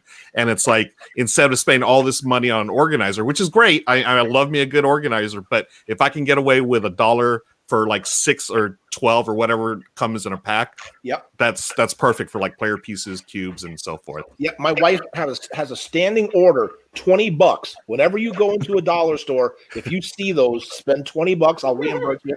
Just buy them and bring them home. Nice. Well, I mean, it's awesome because you put those in your cafe copies of the games and stuff, which is, I mean, it's how we got the idea. I mean, and it's so fun to walk into a board game cafe and you open up a box and you're like, oh, this is so like neatly put together, and you're not spending like hundreds of dollars on broken token organizers and game trays and stuff, you know, but it still feels like, ooh, this is nice.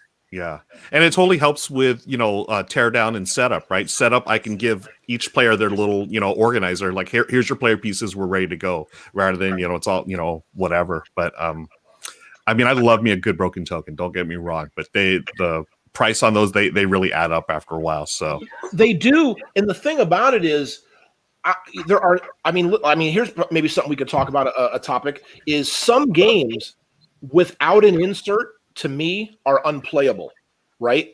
Like, you know, and I don't mean unplayable. I mean they're a pain in the butt to play. Yeah. I remember I was thinking like Terra Mystica's one, right? I mean, there's a bunch of things in Terra Mystica that you got to keep track of, right? All the little bits and pieces. And when you know, the few times I played, my friend had the I think it was the game trays insert, and that made setup so fast. It was like he just popped open the lid and we're ready to go. Because Gloomhaven to me would be one. Yeah, right. Yeah. Made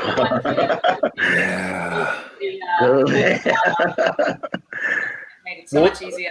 What was that? Feast for Odin. We did actually buy a proper organizer for that because we were playing it so much, and there's so many pieces and things and tiles and everything. Right, but that sort of helped, right? Because with the game, they sort of had little divider trays initially. Yeah, some of it's organized. Yeah, that's right. Yeah. But actually, Barrage, the one we've been playing this week, that is just like an empty box with everything thrown in. It's like, where's the tray? Right. Just one tray. Did you end up getting an organizer for that one, Amy, Maggie? For we've just been putting things in plastic containers at the moment. But it's a little bit annoying. I love that game. I want to play that game. Of like making my own broken token divider, because you look at it, it's like, I can do that. No. Totally right. Laser printer next, right? Yeah, there you go. Yeah, so let me ask you guys something. Here's another thing. Let me just show a couple of these comments here. Paul was talking about, what's the plastic table scatter hearts? Yeah. I don't know what that is. I know those.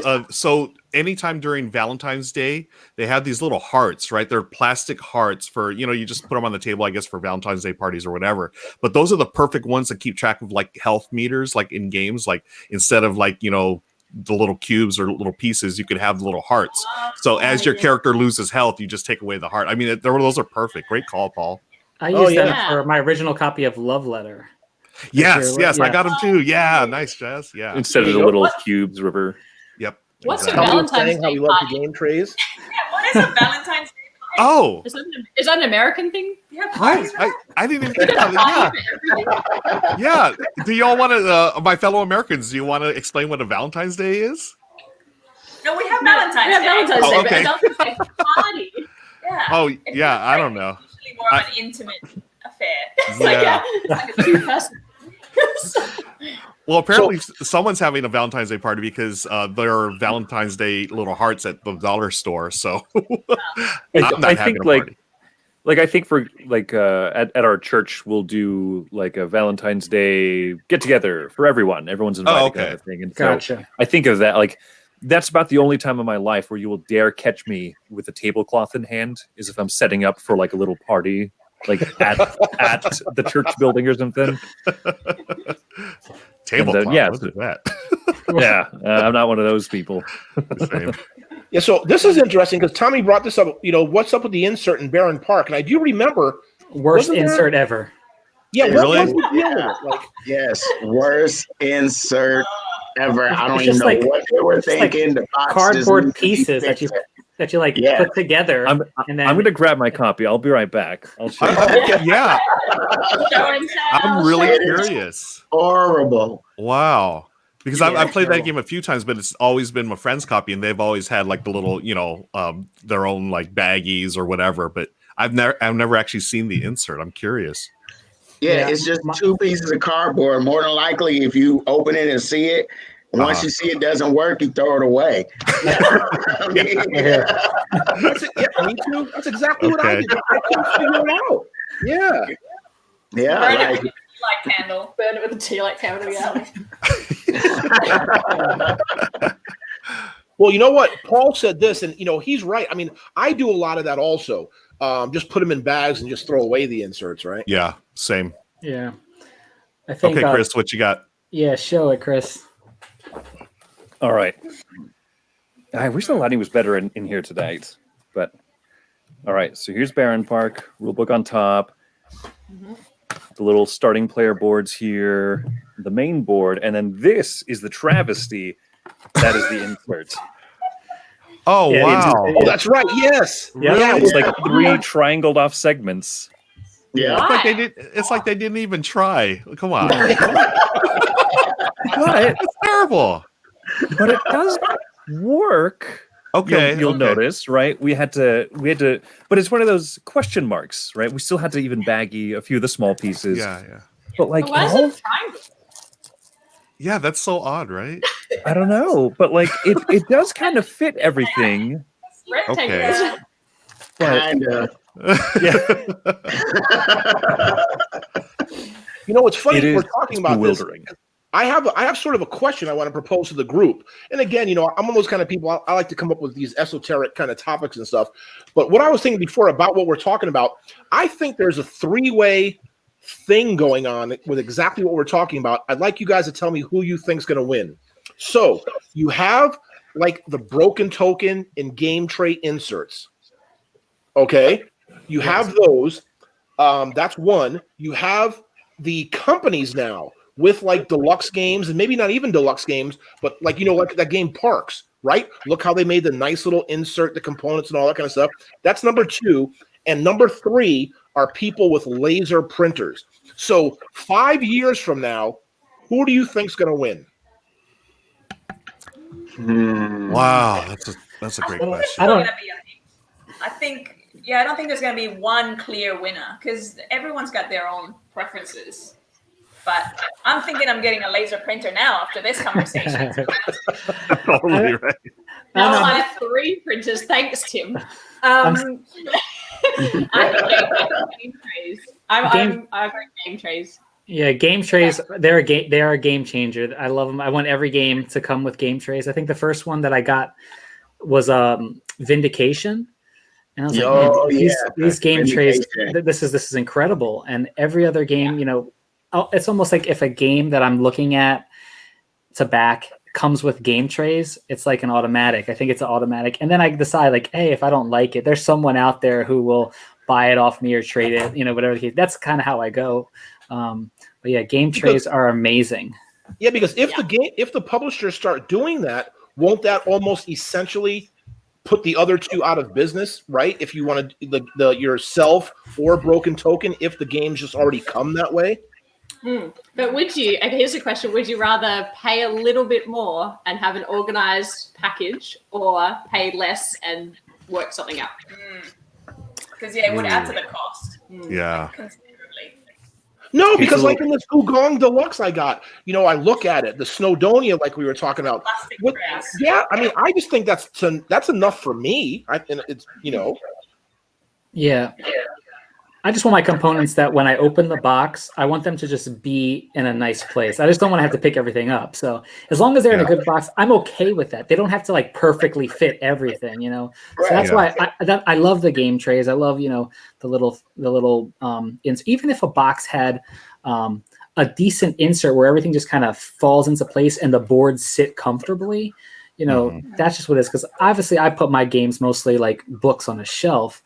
So I think if companies I think are thinking of ways that they can store like this, or stacked on top of each other, kind of go either way. I think they've got a winner there. But there's always going to be those people who want to still 3D print. They want to color code things and how they organize stuff, and I think that's always going to be there.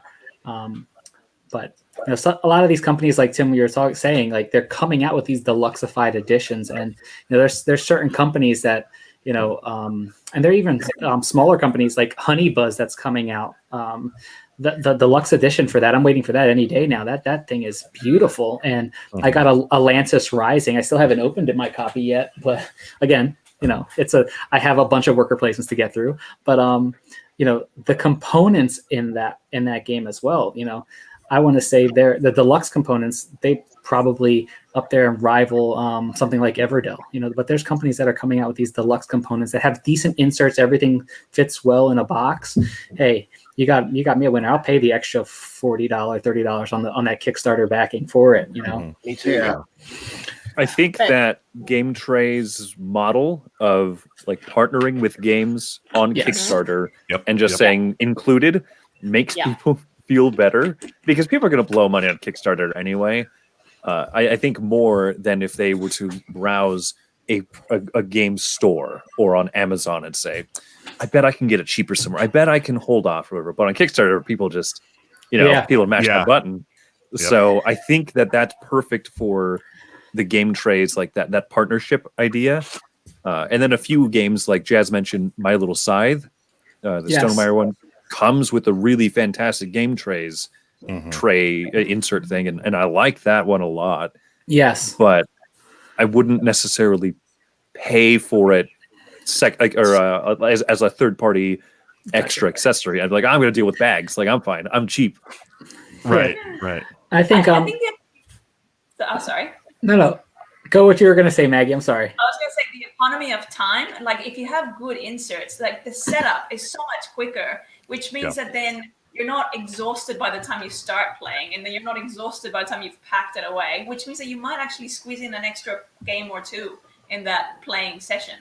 So I think there's a real value to it beyond just like absolutely.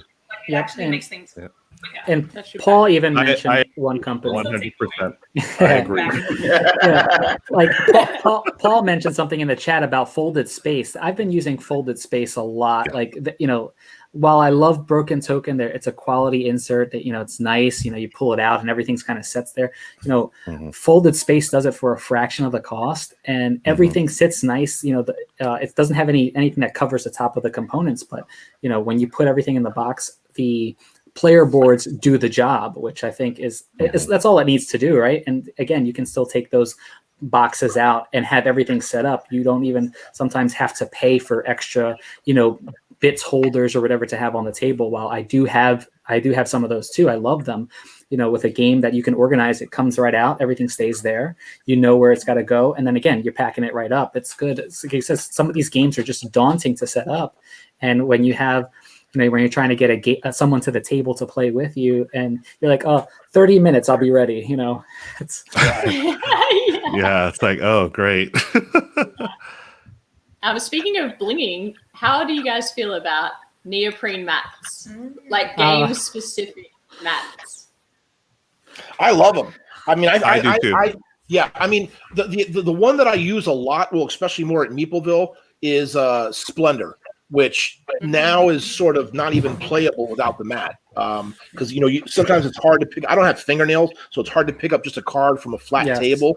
So when you have the mat and stuff, so I like them a lot. I do. Now, I saw the mat for Splendor, and the only reason I didn't get it was because it also had, spots for the expansions, and I didn't have plans on getting the expansion.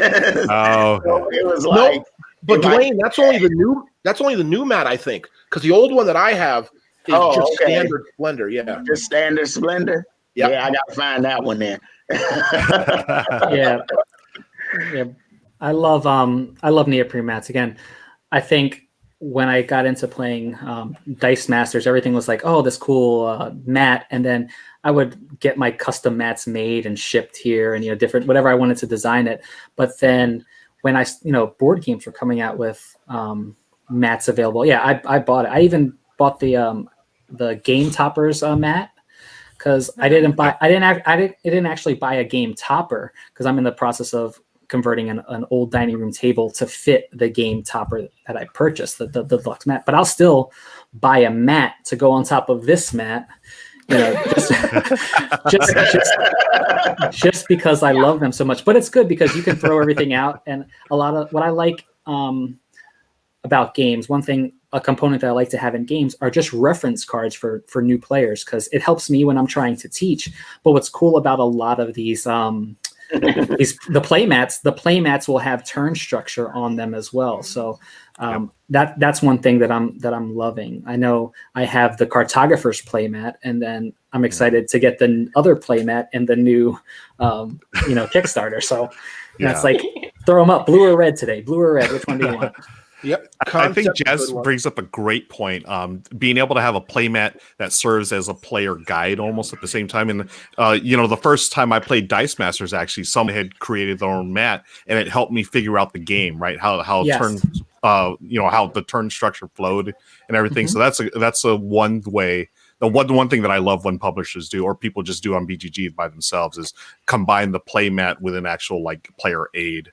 I love playmats just like Tim. It's sometimes I have trouble picking up cards, and the playmats just make it that much easier. And again, it's something to enhance and make your gaming experience better, right? Yeah, because like you were saying with the reference and Jazz reference cards concept, you all have your own reference thing anyway, right? So I can see how that would be perfect. And also, here's another one we use a lot at the cafe. Oh yeah, Century playmats. Yeah, and again, I have them.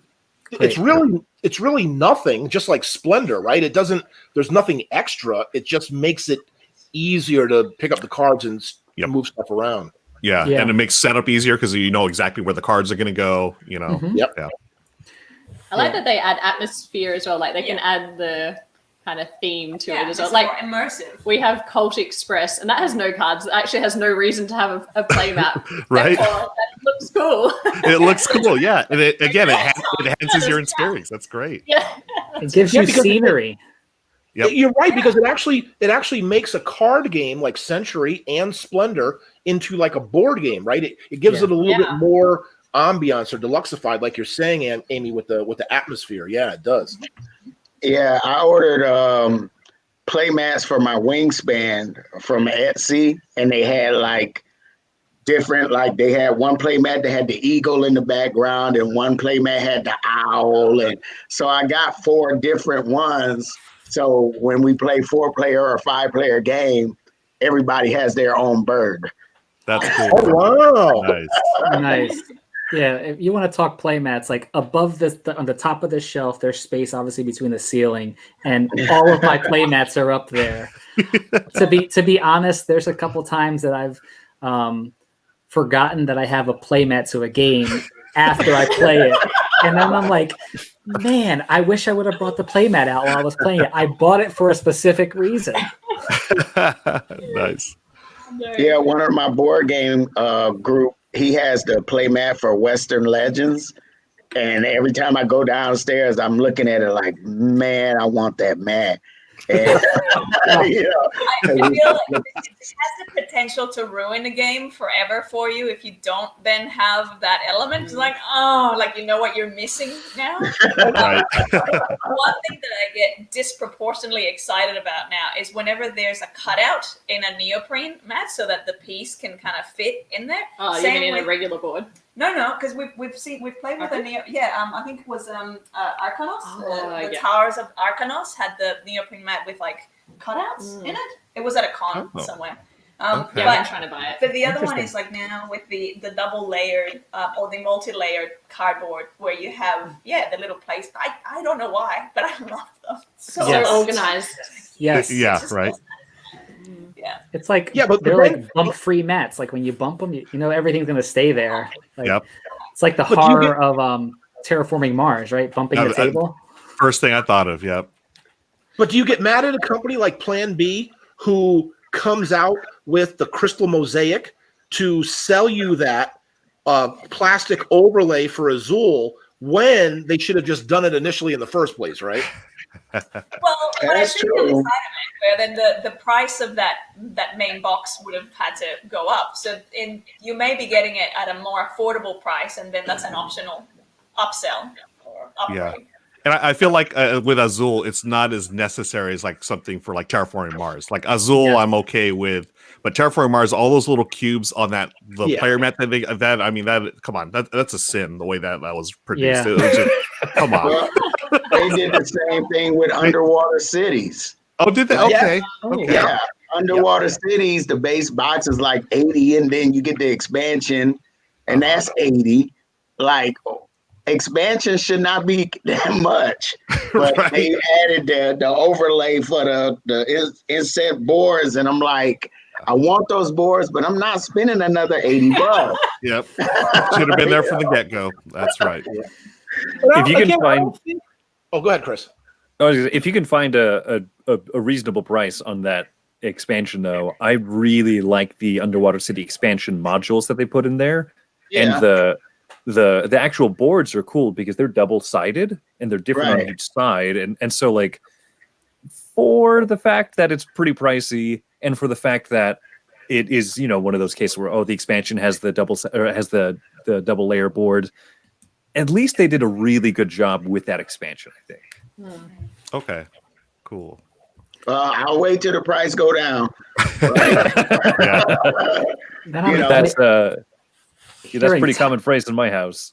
Yeah, I'm hearing Tommy talk about this wizardry that's in about Takanoko, a playmat that you don't have to need player boards anymore. What is this? Where can I find it? And how much is it? Come on, Tommy. Yeah. Man.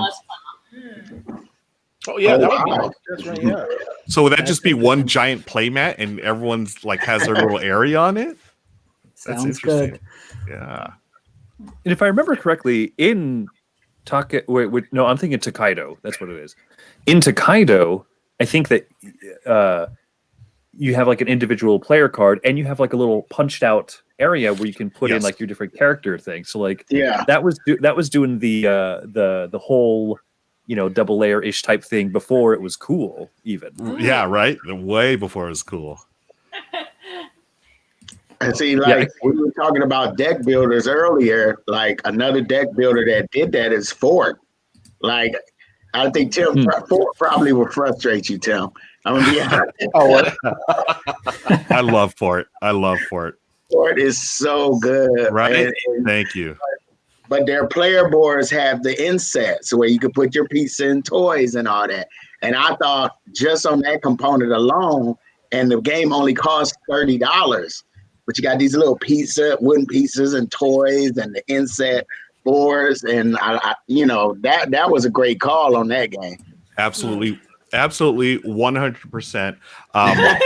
They also like that player board join. You're right. It also has a player aid right on top of it. It has every single step you do on your turn. It's beautiful. It's such a great game, and it's having that player aid right in front of your face. It makes it that much easier to play.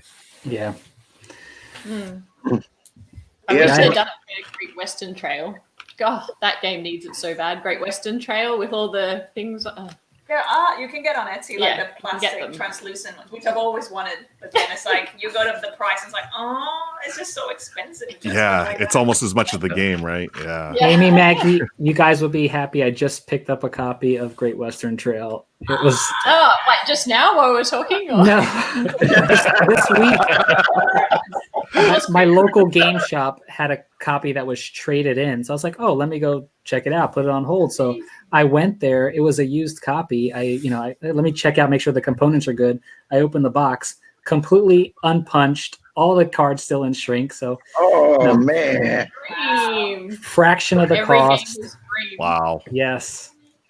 It's a dream right there. Jazz found the Takanoko playmat, so I put that in the YouTube chat for anyone who's curious about that too. Wow. Oh, I'm looking at it right now. That is so cool. Yes, it is. Wow. Okay. Where did you put it, Chris? It should be in the YouTube chat. Oh, it's in the private chat.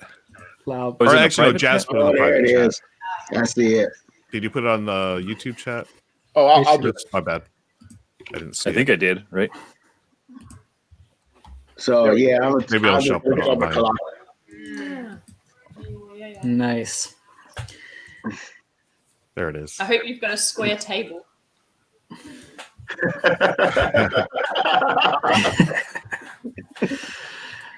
Now it's like, oh, I wish I didn't. Like that game was still in my collection. I'm gonna find it. Yeah, just because we found the mat for it, right? Now you got to buy the game again. Yeah, that's how it works all the time, right? All right, guys. So we have about 15 minutes left. So what I'd like to do is, towards the end of the show, is I want to make sure we get to everybody now, and whoever wants to start can. I just want to talk a little bit about your own channels, what you guys have been doing on your channel, what you may have learned lately, any kind of content and all that kind of stuff. And Ruel, why don't you start? Oh, okay. I am continuing to stream on Twitch Monday to Thursdays at 7 p.m. Let me see the things I've got coming up. I'm actually going to be playing a bunch of games online with different friends. The big one is going to be Cartographer's Heroes this coming Monday. I've got some friends lined up for that. And then Tuesday, Wednesday, Thursday, I've got other games. Is Spiel next week? Gosh, what's the date today? Yes, so I've got a couple of things with Spiel that I'm working on, which I'm really excited. I can't announce those yet. What I just did, I was before I joined you all fine folk here, I just did a Kickstarter playthrough of Veiled Fate, and tell me, it's good. Yeah, Yes. Yeah, it's good. Okay. I'm not a big social deduction fan. That game I will play every single time, even though it's got a social deduction element. It's more like a board game. Okay, it's got. I mean, check it out. They've already funded several times over. I think they were at like 300,000 already today. And it has a game tray. Jazz is buying it now. Oh, okay, yeah, I don't know if it has a game. Kickstarter right now. Yeah, it's got minis. So we had a really good time playing that. We played a 7-player game and it was outstanding. It was great. So yeah, so that's what I did. Things I've learned. You know what I learned? I was actually talking to my friend John. We co-host Board in East LA every Tuesday at 3 p.m. on Twitch. I learned to just I've been going on this tear lately, right? I've been doing a lot of streaming for the last 2 weeks, and it's been nonstop. And he just messaged me, "Hey Ruel, how you doing?" I was like, "What? I'm okay." And it's just we just got in this really brief conversation about self-care. So I think it's really important for all of us who create content. Just sometimes take a step back, and see how you're doing. Be honest with yourself. And I realized, hey, this Sunday I'm taking a day off. I'm going to turn off the internet. I'm going to turn off everything and I'm going to read a good book or something with a nice cup of tea. So that's something that I'm glad that John reminded me. And it's I mean, you all know, like, I love to work. I love the work that I do, but there are times when you need to really just step back and do a little self-care. So that is what I've learned this week, Tim. I'll throw it back to you, Tim. Okay, thank you, Ruel. That was very nice. How about Amy and Maggie? How about you guys? Oh, we did our first top 10. Oh, yeah. Yes. Uh-huh. It was fantastic. Oh, It was thank you. great. That was so much fun. I was like way less stressful than doing a review, like you said, Chris. Yes. That was a lot of fun. We had a lot of warm response from that. What else have we been doing? We've been listening to a lot of stuff still. Like we're now like getting familiar with Twitch, the scary universe of Twitch with dollars being sent to you and weird emojis, and There's a lot going on. there's a lot. It's a whole different world. Yeah, it is. It is a whole different world. Yeah. Yeah, for sure. What else have we been doing? Just we'll have a couple of Trying to games, play new games, games that we're gonna do reviews for. Yeah, still doing lots of painting. Finished the first clan of Blood Rage, and Ooh, I can't believe nice. there's 4 more to go. What have I done? Trying to print things for our other games. Yeah, If we can ever get the printer to work. Yeah. 3D printing, a nightmare. it is a nightmare.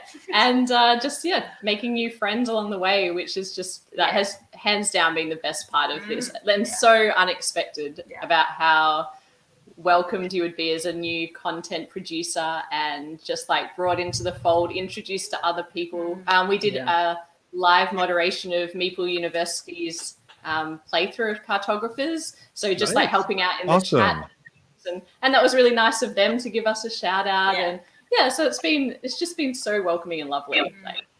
Yep, she's been to Meepleville, actually. She came Yeah, in she for told it? us. Yeah. Yeah. Awesome. And obviously she's based in Melbourne, so we're going to play together when we can. After Oh, nice. lockdown. I want to ask you guys something. How much of a discussion goes in since you guys do your top 10 together, right? How do you have to decide? You know what I mean? Well, yeah, this time we made separate lists and then we compared and argued.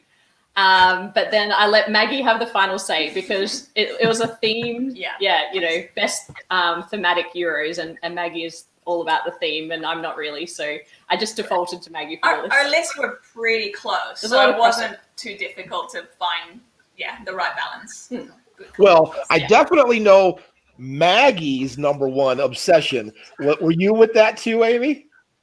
I think it is highly thematic.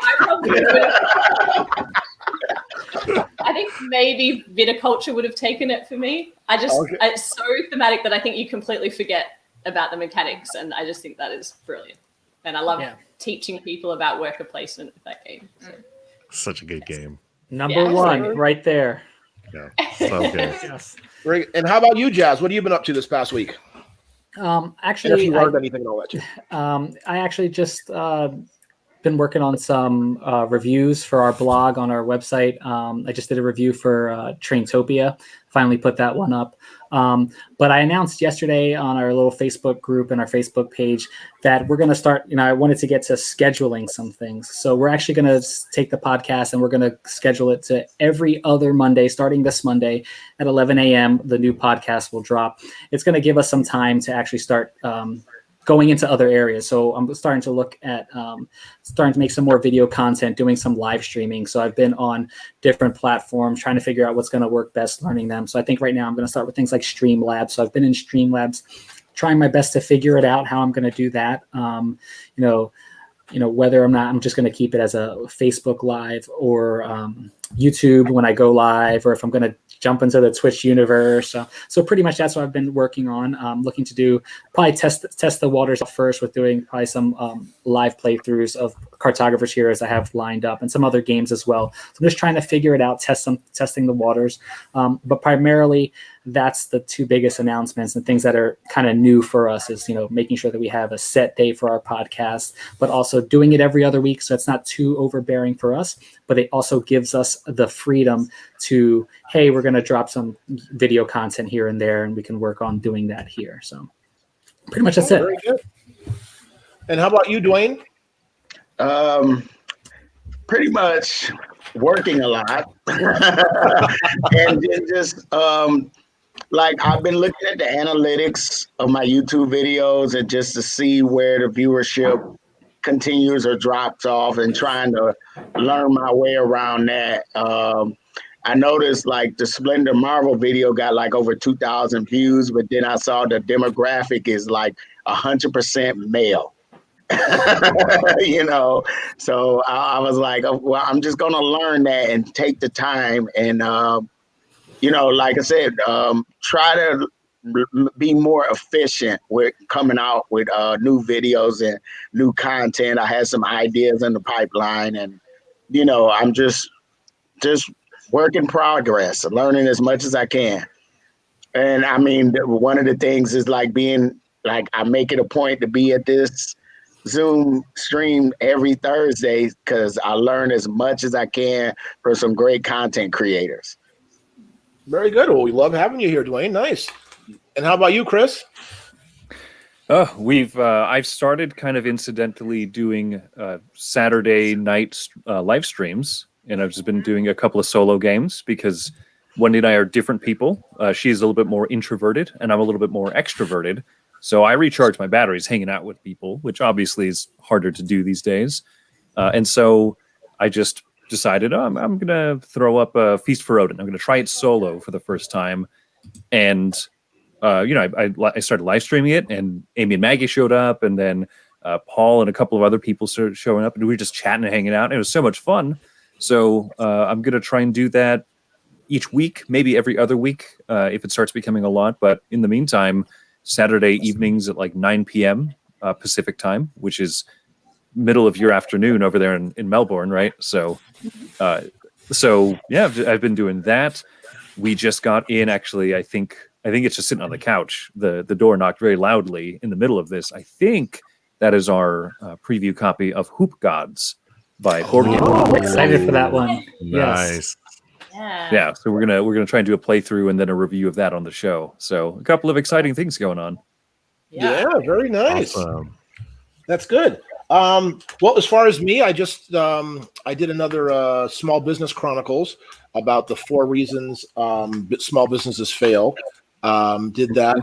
I'm trying to do my first top 10, and I've learned a big lesson because I'm trying to add like a B-roll and stuff like that. So it's not just talking heads or whatever, and it's just a lot of work. And I've learned that I don't know if I want to do that anymore. It's a lot of work. You're right. It is a lot of work doing all the editing. And again, I don't know if it's necessary. I mean, I like doing it, but I got to the point where this is taking me too long now, and I'm going to get it done and finally get it over with. I've been working on it for like 4 days, not straight, of course. You know what I mean? Because I put up about 2 hours, and I'm like, I can't do this anymore. I stop. So I want to try to find something that I get a time and a formula that I can do.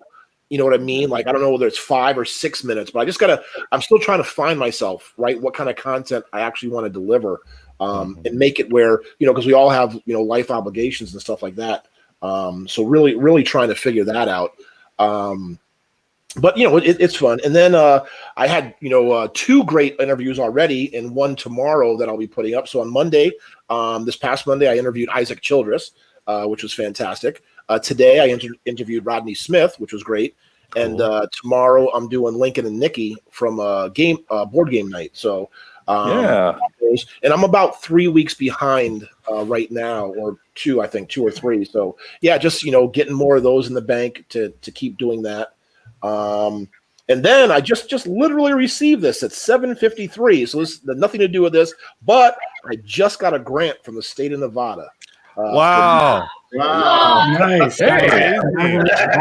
So yes, that'll help a lot. That's great, Tim. Oh, that's good news. Yeah, and the thing about it is, what's so good about this grant is I already had to get approval and talk to my landlord, but they pay directly to my landlord this money, which is really kind of cool. So awesome.